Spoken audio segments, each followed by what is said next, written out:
लोक मला वेडा म्हणतात, कारण मी गप्प असतो.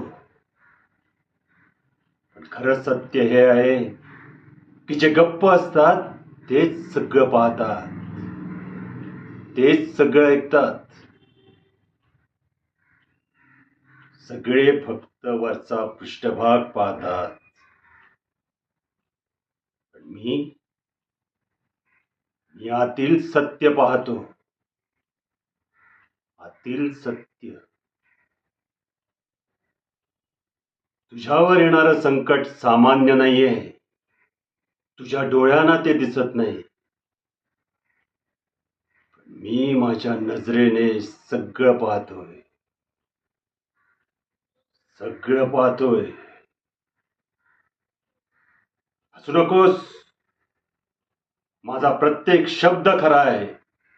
तुझ्या आयुष्याची आणि प्रत्येक श्वासाची मोजदाद झाली आहे आणि तसंच लिहूनही ठेवलंय. फक्त कुणी ते वाचतं आणि कुणी वाचत नाही.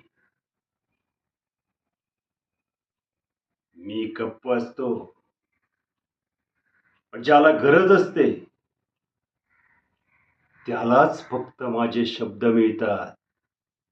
फक्त त्यालाच माझे शब्द मिळतात.